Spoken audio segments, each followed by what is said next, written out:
Number 5, stay reasonable. Okay, believe me, this can be. I know how difficult it can be. But again, part of that's picking the right partner. Okay, when you pick the wrong partner who lies and won't let arguments go and restarts old arguments, this is near impossible. But with the right partner who's able to be reasonable with you and who's honest, really focus on staying the reasonable man and address the problems without raising your voice and being solution oriented. I know in the past that this had been difficult for me, but it's something I put a lot of work into, and it really makes a huge difference. Okay, not resorting to getting upset or name calling or these types of things.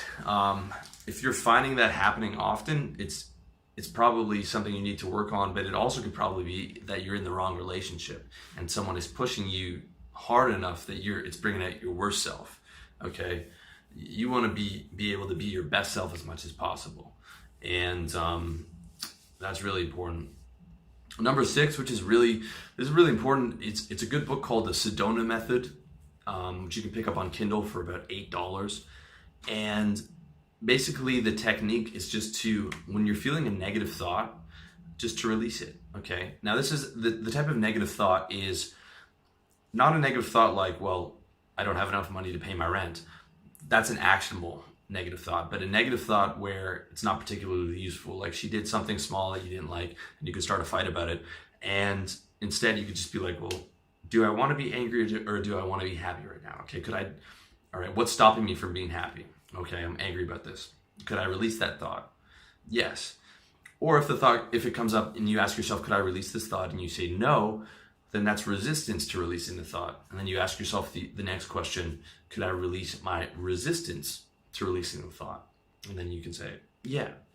And if you're both on page with that, like if both of you are on par with pursuit of happiness is your primary priority and using that release technique, I feel like that can be super useful. It's something I've started to use when I find myself upset over things that are relatively trivial. I was like, okay, someone didn't hold up my standard 100%. You know what? I'm not even going to get angry about that because I don't want to be angry. I want to be happy, and I just sort of I am trying to start assuming that people are going to not do things the way that I like, you know, or the way that they said they were going to do. And if it's not a large deal and it's not super consistent, then just to let that thing go. And I think that's really important.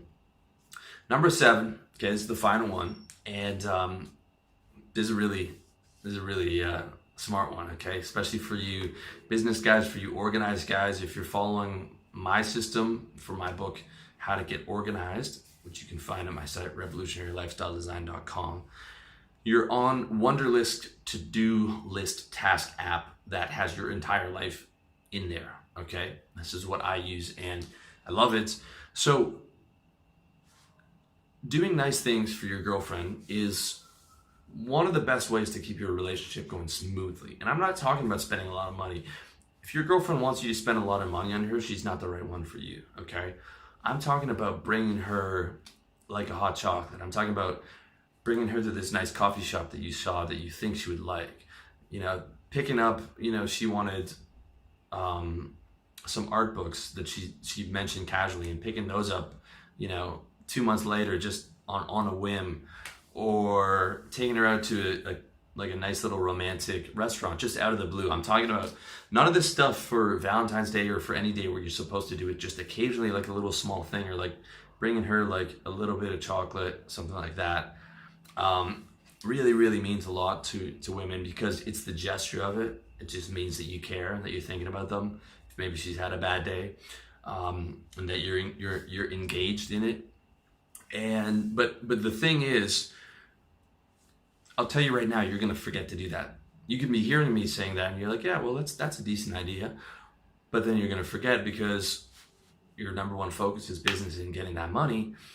And again, that can cause problems too, because one, you're gonna forget. Two, like, a lot of arguments become about money and or the time you spend on your business, and you could say like, baby, it's to make money for us, for our lifestyle, but again, that she's not going to want to hear that. Okay, that's going to leave you more frustrated. So just come around to the idea that you're putting investment into your relationship, and doing those little things is part of that investment, right? Schedule them, dude. Schedule them. This is one of my genius ideas this year. It would just be like on Wednesday, or every Wednesday, or every Wednesday you do X, or you pick from like 7 different things, new restaurant, little gifts, thoughtful things, or every other Wednesday, or Saturday is you take her to like a nice coffee shop, or you bring her something on Monday, so that it looks spontaneous. Okay, you're not telling her that you're scheduling it, because that's going to ruin it. You just put it in the schedule, okay? And you put it in the schedule spontaneously, and it'll be like a little reminder, and then you'll have like 7 different options, so you can always keep varying it. And then it looks like spontaneous and caring, and she's happy, and you're happy because you actually remember it, because you're not going to remember this. It's not going to be enough of a priority to you unless you put it in your schedule, okay? If it's not in my schedule, it doesn't get done. That's how I see things, because I know I will forget it. And you might be thinking, well, Will, you've gone soft. It's not about that. It's about, if you really do prioritize the relationship, then put in effort. It's like, just like I did with my clients in business, I would buy my clients in business gift baskets, or I would take them to lunch, or do these other things because they're giving me money.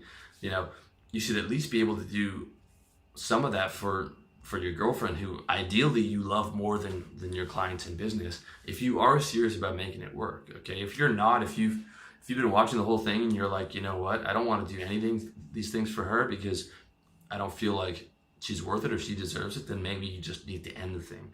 But in your next relationship, understand that there are going to be expectations, and you can fight against them, but it will sacrifice the quality of your relationship. So just doing those little things every now and again makes a lot of a difference.